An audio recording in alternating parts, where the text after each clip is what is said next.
Okay. So this week we're looking at, right, different methods in order to increase capacity.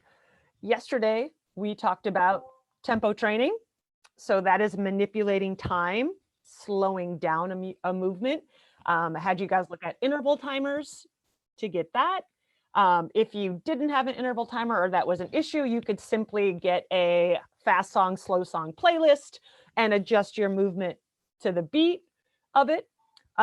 Today's is Find Another Way. And if you were someone who dug tempo training, and there were some of you, it was a round system. So what that means is you would do like 8 rounds of 40 seconds on, 40 seconds off. If you are someone who likes to be creatively stimulated, you could combine tempo training with Finding Another Way. So as an example, if you were doing squats or lunges, each round you could do them a little bit differently. Okay, remember that easier doesn't mean sloppier. So again, you have the right to adjust and to change things as you see fit, as you find interesting.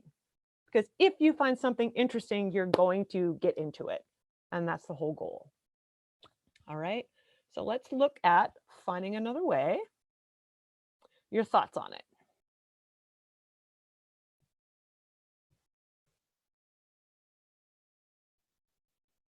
Okay. So this is the pathway in which we've been led, right? Exercise, moving around, activity is a routine or a program. It is defined by numbers. I do what I'm told to do. Think about all your PE classes.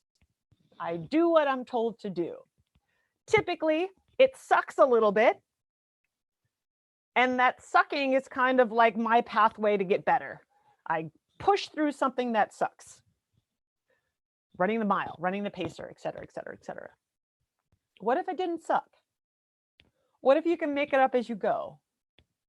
Now, I recognize that it does take mental energy to do that, right? If you don't have a background in different versions of a squat and how to vary it, some people are gonna be like, I don't have the mental capacity to do that and the squats. I want one or the other, which is fine, right? But as you kind of see for today, you recognize that the body in general likes options, right? Imagine if you can only lift your arm one way. How difficult life might be putting something in a cabinet or reaching for it. But we have all these options available to us. If we understand that the body likes options and we train one way, there's a disconnect. There's a conflict. And that shows up in being extra sore, hurting ourselves, not wanting to try new things. It's the same as yesterday with the kids being like, I exercise already. So why would I try your exercise? It's not meant to take away from what you're doing. It's only to add to your arsenal, right? If you love doing lunges, right? What would slowing down a lunge feel like? Or is it just getting in the way of you finishing? And if your goal is just to finish and not get into it, maybe you don't really like it and you just feel you have to. So that's going to wane too. Okay, so in general, you follow routine or program. And in that routine or program, you're asked to repeat movements several times. When I have to do things more than once, I tend to do them the same way. Again, we see the colors repeat here. And again, because if I could do it once, I'm just going to do that again and again and again and again. It become automatic. Specifically, if I give you an example of those of you that play sports, what if you only dribbled one way? How successful would you be in basketball? Or if you only dribbled in one direction, or you only got around someone in one way, it'd be so easy to guard, right? So if I am training for sports, I want to put my body in a bunch of different positions. I want to do it differently so I have an arsenal by which to try and get past or defeat someone or find another way. I did see a chat. Where's that black box? There it is. Okay, so from experience, horrendous. I'm trying to think of what exactly, sorry, because I got to this a little late, what exactly that's relating to, but I wonder if it's that kind of the sports thing. Ah, yes, thank you. He's saying dribbling one way. Yeah, it's because the people are like, oh, I got this pattern. You know, this guy or this girl only goes right. So you just sit on their right side and they're like, ugh. And then they end up just passing the ball. So we want options, even this idea of shooting the ball, right? If everyone goes like for a perfect Steph Curry form or whoever the person is nowadays, but if you had different ways of shooting the ball and consistently making it, imagine how effective you would be. Like if you could shoot the ball as if you were going to overhead pass, a defender like this is not going to assume you're going to shoot the ball. But if you can make it that way, now all of a sudden they're all confused. And a confused defender is a slow defender, right? So we want options. The same stuff that we do versus a human is the same stuff we want to do on our own. We want to create options for ourselves. Thank you for that comment. All right, so then I figured, and I thought of a much easier one last night, but I was like, okay, something you're already doing that you might be willing. How many different ways do you think you could use your hands and body to track and fill in the following circle? Right? So for right-handed, we do things a certain way, depending on what device you're using. You could use a different finger. You could use the inside or the outside of your hand. Some of you could use your nose, right? You could go in your toes right into the stratosphere with it, with the idea of it. But then there is that application of, okay, now I got to put my money where my mouth is.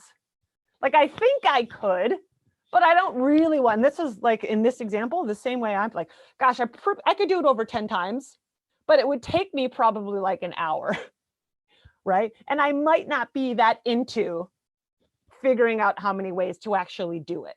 So there's the creative idea, and then there's the mental follow through. So again, in order to find another way, there are 2 extra steps. And some people, especially from our conversation yesterday, aren't willing to take those steps. They're not even willing to be open enough to say that there is another way. They're so stuck on, this is it, it's working, this is the way it should, this has worked my entire life, I'm not changing now. Check the chat again.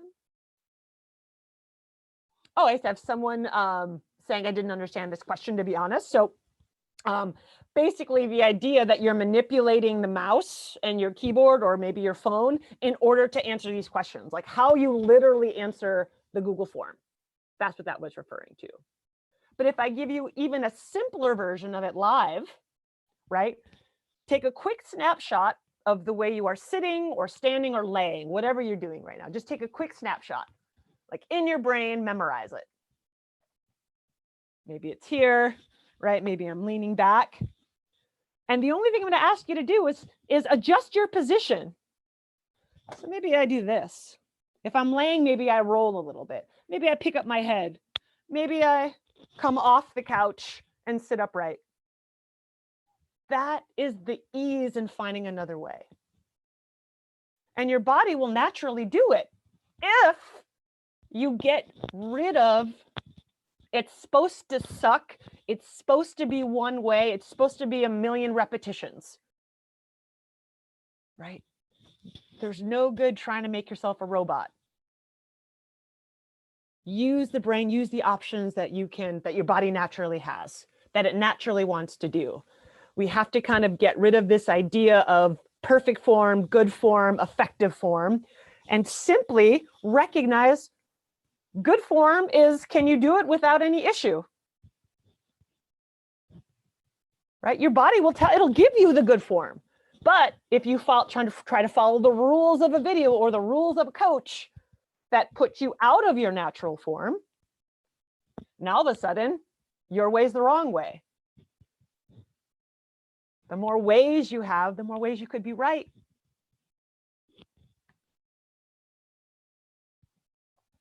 Okay, then, right, I asked you conceptually, Which do you think our bodies and brain prefer? Overwhelmingly, 72%, having options and multiple ways to do something.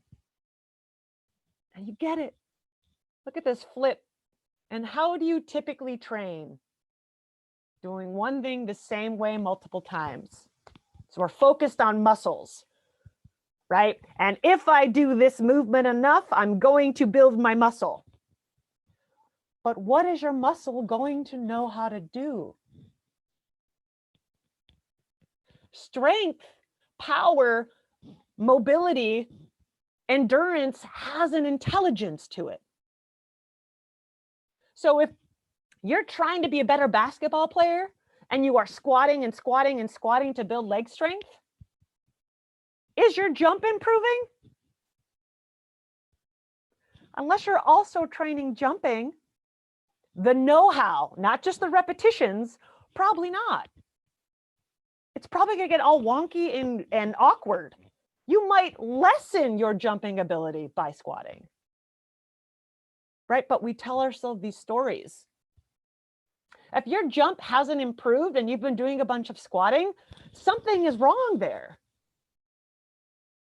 But if we invested a year in doing squats, we're going to tell ourselves a story about, oh no, like I just have to keep, I haven't reached the threshold yet. Let me just keep going.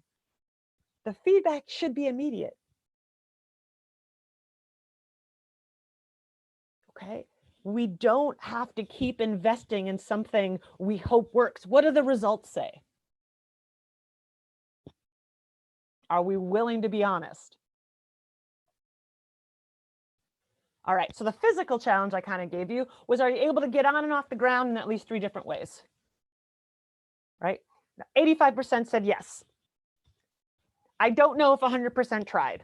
That's the Zoom life we're living in. But, and I wanted to give you kind of a smaller number. 3 ways seemed something that most people could achieve. But I will tell you, you have a number 1 way. You have a number 1 way of getting off the ground. It's the one when you have to get up, you utilize. It's only when you're like, okay, I can't do it that way, I have to find another way. It's only then that you expand. Okay, so this idea of literally scheduling in differences, variability into the workout, that's what you want to start accumulating. Again, if you're an exerciser. Then it was like, hey, was this little puzzle challenge, because it's thinking, was it fun or enjoyable? 2/3 said yes. 18% didn't try. Fair, right? Now, let's take a look at these 2 bubbles.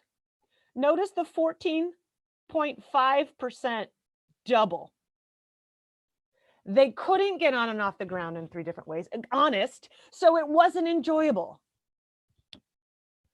right? If I am faced with my failure, I'm going to dislike it.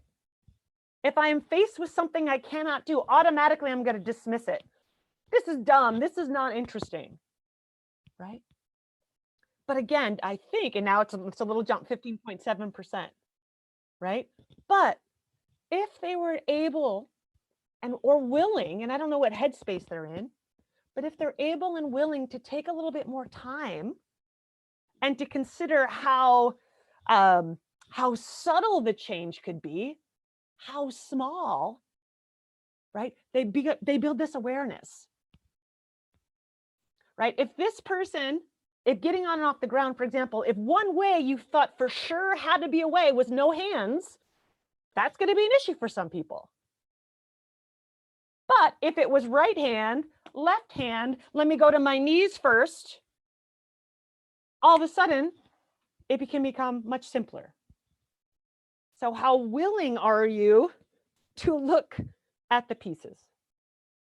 Most thought it was fun or enjoyable. Most made it think. Most thinking made it more interesting. Now, we drop a bit in this one because, again, thinking requires mental energy. And for most of us, moving our body is divorced from our thinking and feeling. It is this automatic bubble robot land that we inhabit to make our body suffer, struggle through something so that we could be comfortable on the other side. But again, what if it didn't suck? Imagine that being in your body and using your body didn't have to suck. Maybe do it more often. Last question. I think it's, yeah, we're just looking at, if you didn't try, why not? I get distracted, postpone it, and I'm not in the mood. When I'm doing the form, I'm not in the mood.